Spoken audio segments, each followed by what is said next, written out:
Oh, okay. Yeah. Yeah. Assalamu alaikum wa rahmatullahi wa barakatuh. My dear brothers and sisters of the Ummah of Muhammad sallallahu alayhi wasallam. Bismillahir Rahmanir Rahim. Oh, I forgot to.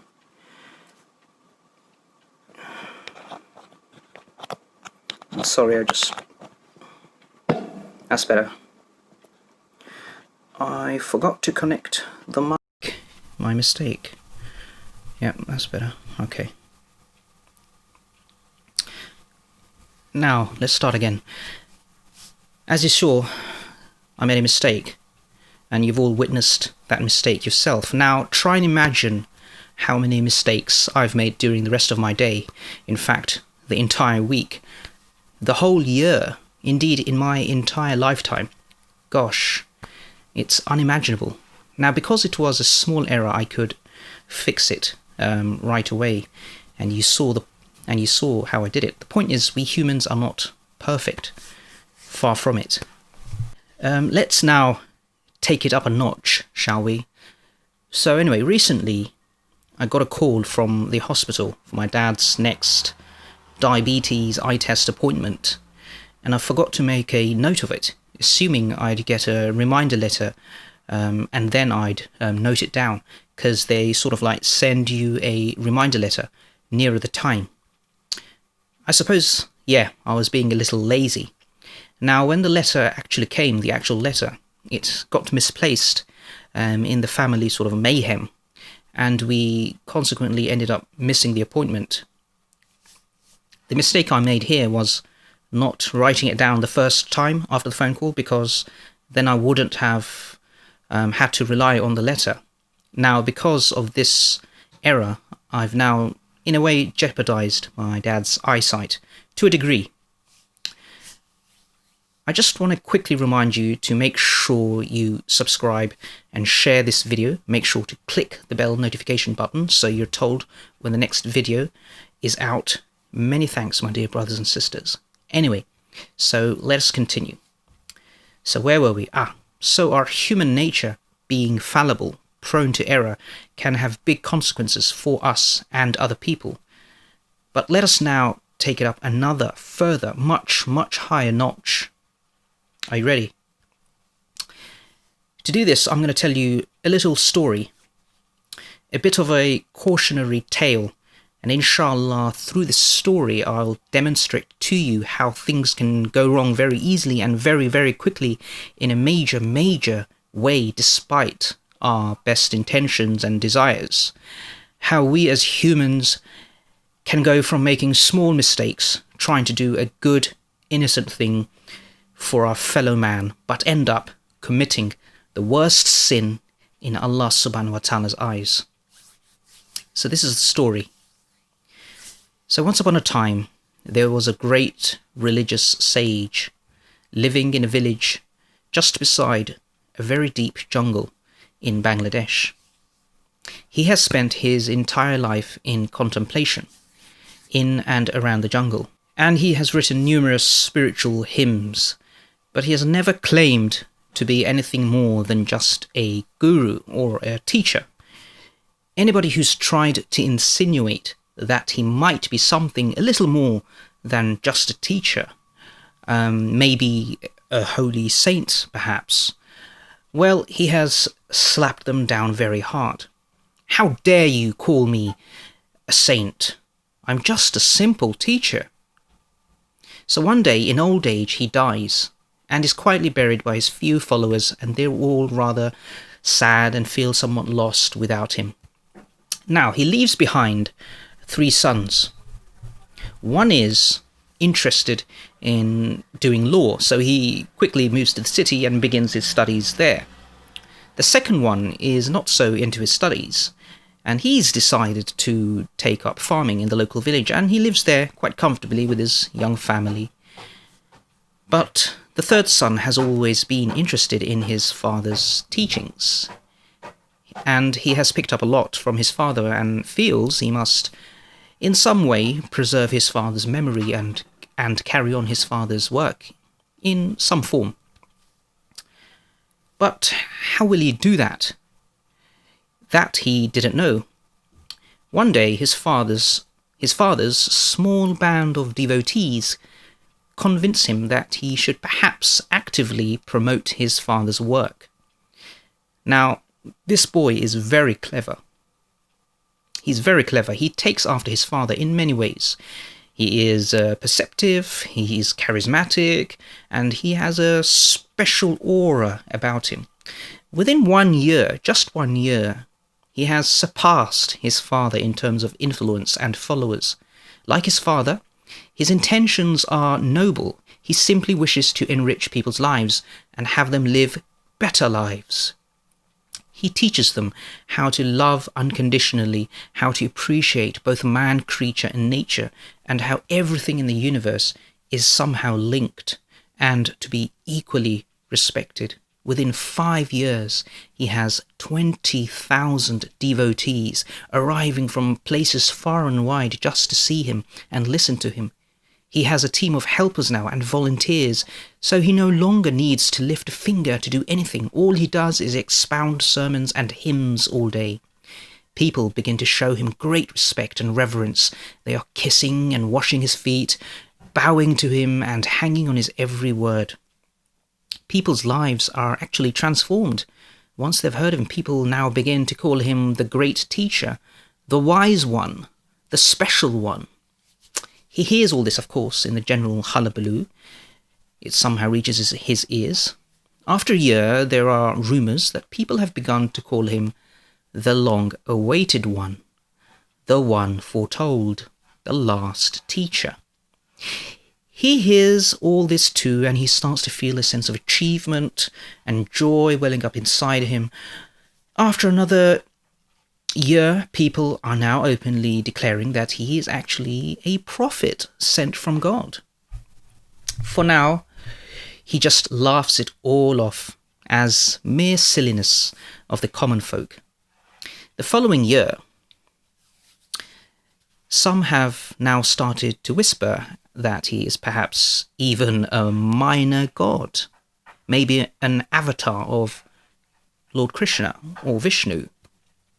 Seeing and experiencing all this, he slowly begins to feel more and more self-important in himself. Who wouldn't, after all?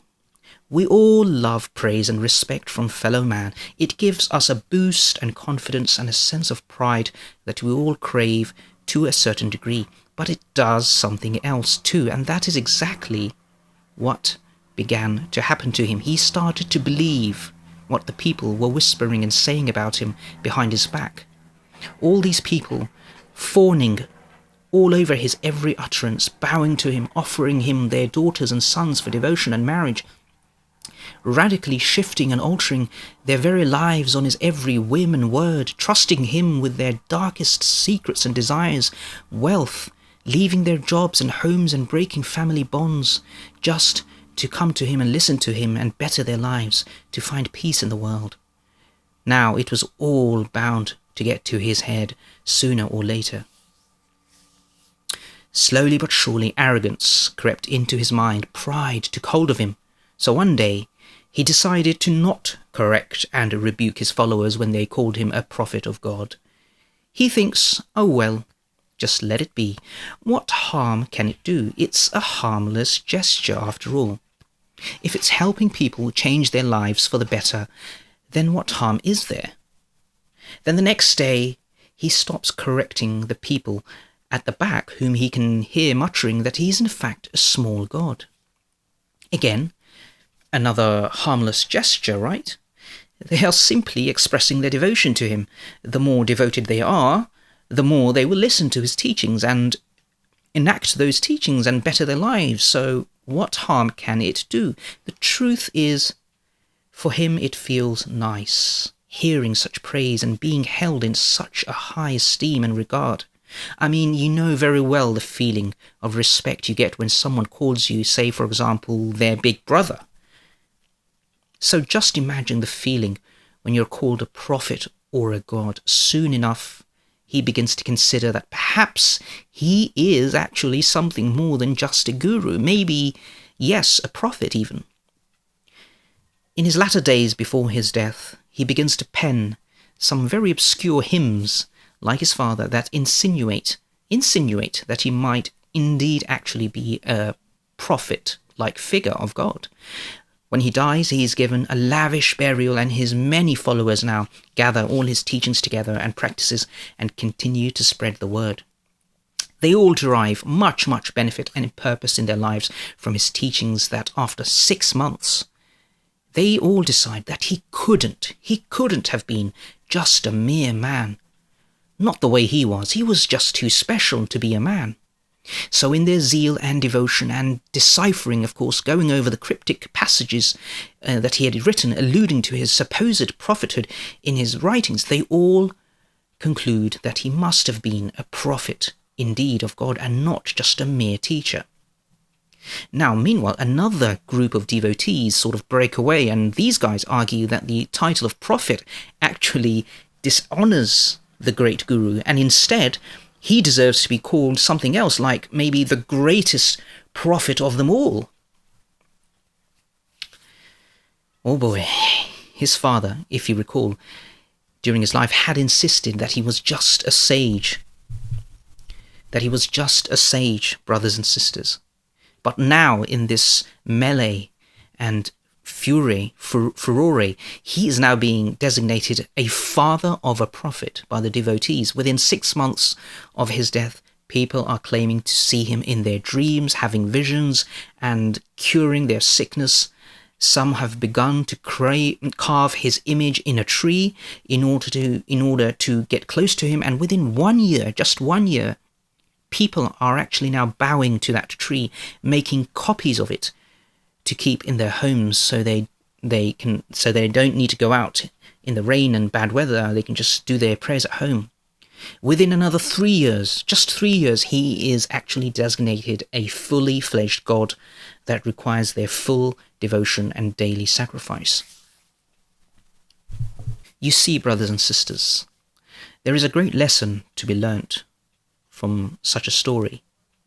If man, faulty, flawed, fallible man, is left to his or her own devices, his or her own subjective emotions, ego, akal, reason, etc., he or she, from the waswasa of the shaitan, will sooner or later move off the Sirat al-Mustaqim and fall into grievous error and onto the path of Jahannam. Just remember that this teacher started off with the noble intention of helping his fellow man, but when people began to fawn over and devote themselves to him beyond all restraint, beyond all reason, his ego ran rampant, and he lost control of his emotions and reason. He became blinded by power and drunk on self-importance, that he began to allow his followers to consider him to be something he was not, and in turn he was influenced by their reaction, and he began to write things down, sermons that implied, remember, he wasn't even explicit, that he might actually indeed be something resembling a prophet-like figure. He didn't even have to go all the way. Just simply implying it in his writing and not correcting his followers was enough to derail the train and have everybody hurtle towards Shirk Central at high speed. He had indeed fallen into the trap set by the shaitan. It was the same primordial mistake and sin that Iblis made with Allah subhanahu wa ta'ala, blinded by his sense of superiority over Adam alayhi salam. How often does this sense of self-importance and prejudice lead us astray and into the arms of Iblis? The white man believes he's better than the black man. A rich man thinks he's better than a poor man. A person with parents thinks he's better than an orphan. An educated person thinks he's better than an uneducated person. A married person thinks they are better than a divorced person. One caste think they are better than another caste. Good-looking people consider they are better than non-good-looking people. Someone who drives a flashy car and wears flashy clothes thinks they are better than someone who doesn't. Someone who lives in a nice neighborhood thinks they are better than somebody who doesn't. live in a nice neighborhood. An employer thinks he's better than his employees. A healthy person thinks he is better than an unhealthy person. You see, we haven't come far. The evidence of shaitan is everywhere, and it very much always starts off small, seemingly innocent, with that one little drop, polluting drop of pride and arrogance that spoils the entire well. Just one drop. So, dear brothers and sisters, it were his devotees, his followers, who saw his writing, and also, using their own flawed aql and emotions in their love for him, took it a step further, unequivocally declaring him a prophet of God. And then, if that wasn't bad enough, within a matter of years, once again, his devotees, his followers, using their own fallible aql again, and emotions, led by their subjective state, decide to take it even further still to the point of committing shirk al-akbar. A'udhu billah. No one in the story started off with bad intentions, did they? Neither the sage father, nor the sage son, nor the followers of either. Nobody wanted to become a prophet or be considered a god. Nobody wanted to do shirk. They just wanted to help, and the followers wanted to live good, decent, fulfilling lives. But by the end of the story, the senior guru had turned into a father of a god, and his human son had turned into no less than a god. And of course, the devotees of both had all fallen into major shirk and utter misguidance. Now you can imagine very well how since the start of time man has fallen into shirk over and over and over again in the same way. Indeed, as you saw, it always starts off small, very small baby steps. So 2 questions. Why does this happen? How to prevent it? So when a society loses its connection with Allah subhanahu wa ta'ala, the Deen al-Islam and the Haqq, when a society falls into ignorance, there are bound to be serious consequences. When ilm disappears, what fills that void, that gap in people's hearts and minds is toxic ignorance, dangerous curiosity, and the powerful influence of the ever-conniving shaitan and the shayateen. Allah subhanahu wa ta'ala says, "Are they equal, those who know and those who know not?" Al-Quran. He also says, Allah elevates in degrees those who believe among you and those possessing knowledge. Quran 58/11. Look, we all have a ruh that seeks peace and serenity. We all have a thinking mind that is hungry to learn. We are all naturally curious about ourselves and the world around us as human beings, and we want to know about everything. We are curious creatures, who we are, what we are, where did we come from, what is our purpose in life, where will we go after we die. We are the only creature that knows it will one day die. Our innate disposition, our fitra, all by itself will only do so much, running up hard against so many internal and external negative forces that want to bend us in their direction. You have the shaitan whispering in our ears on the one hand, we have our nafs pecking away at us on the other, we have our fellow human beings, the shayateen, constantly leading us astray, and of course we have our own flawed thinking, our aql, that is equally tripping us up at every junction, helping us reach faulty conclusions that have no basis in reality. Now a person like this is defenseless and wholly exposed. It is a toxic mix, and the individual is in a perfect state of being a prey and ready to be picked off by the shayateen snipers. The shaitan knows. He knows that he can easily take advantage of such a person. Why? Because the shaitan knows that the person's nafs will have already weakened him to a large degree. The shaitan knows that he will have people around him in his life that are flawed, whom will weaken him even further yet. The shaitan knows that this person's fitrah is seeking answers and a way to its creator, but it needs help getting there.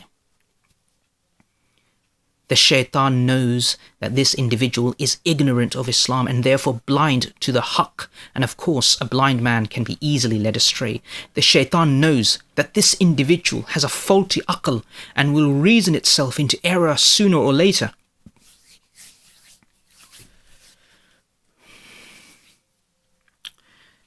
Tirmidhi and Ibn Majah relate a hadith from Ibn Abbas, who related that the Prophet ﷺ said, "A single knowledgeable believer is harder on shaitan than 1,000 devout worshippers."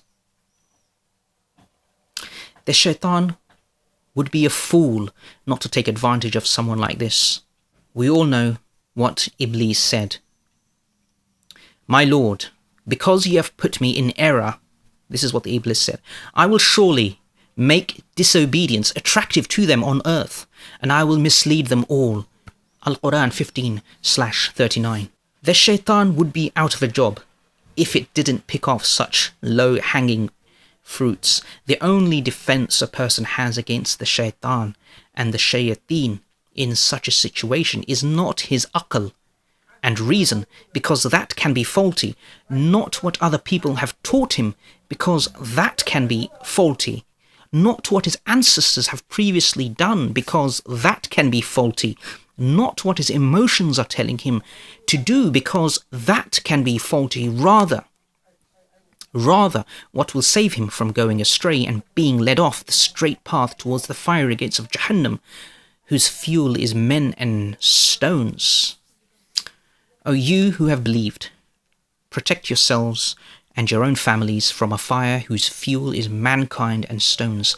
Al-Quran 66/6. So what will save him is something that is not corruptible, something that is not of this world, something that can never go faulty, something that is perfect and therefore is 100% reliable and safe to follow.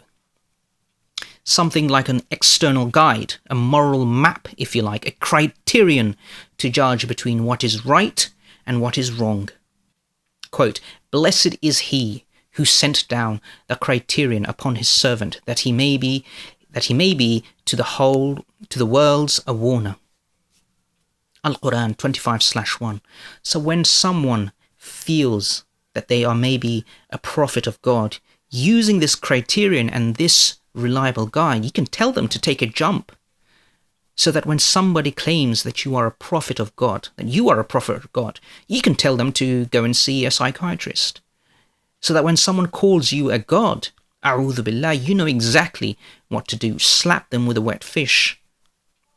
Or when someone himself claims to be a god, you equally know that it can't be true and they deserve to be silenced with your sock in their mouth. Because now you have an objective criterion to judge and distinguish the haqq from batil and falsehood, a judgment that is pure and from the most reliable source there is. It is not influenced by a flawed human judgment and aql. It is not swayed by other people's flawed reasoning and aql, and it is not shaped by the insidious whispering of the shaitan or our personal nafs. A guide and message that is pristine, incorruptible, and covers every aspect of life, so that you are never in any doubt in deciding what to do. And of course it is preserved by the greatest of all, the mightiest of all, the best of all, something straight from God, and preserved by his own power and promise. Quote, "Behold, it is we ourselves who have bestowed from on high, step by step, this reminder, and behold, it is we who shall truly guard it from all corruption." Al-Quran 15/9. That is the Quran, my brothers and sisters. That is our Deen al-Islam. This is why we are the people of Tawheed and the best of nations. The Prophet ﷺ said, He has tasted the sweetness of faith who is content with Allah as his Lord, Islam as his religion, and Muhammad sallallahu alaihi wasallam as his prophet. Let us arm ourselves with ilm about our faith. Let us practice our faith with heart and put the sunnah into action. Know how to answer the biggest questions asked by mankind. If we do not prepare and protect ourselves with the truth and our ilm, our ignorance, our nafs, our aql, and will most surely be exploited by the shaitan, and we will be led astray away from Allah's straight path. Quote, guide us to the straight path, the path of those upon whom you have bestowed favour, not of those who have evoked your anger or those who are astray. Al-Quran 1617. Now, the story we listened to, or the story you listened to, the story was an extreme example, of course, of what can go wrong if we remain in darkness and blind to the truth. We may not all commit major shirk straight away. Indeed, we may not be able to even identify the shirk we're committing because, as you know, there are various forms and levels of shirk. Our intentions may be noble and we may rely on our fitrah to do much good, but without the light of Islam and Allah's criterion, we expose ourselves terribly and others around us who are equally forgetful, for we are all insan, to a greater and likely risk of sin, major sin, the various levels of shirk, and of course hellfire. Thank you, brothers and sisters. May Allah subhanahu wa ta'ala bless you and take care of you for watching. Please don't forget to like, share and subscribe for more content like this. Click the bell button please to be notified of the next upload, and inshallah see you in the next video. Assalamu alaikum wa rahmatullahi wa barakatuh.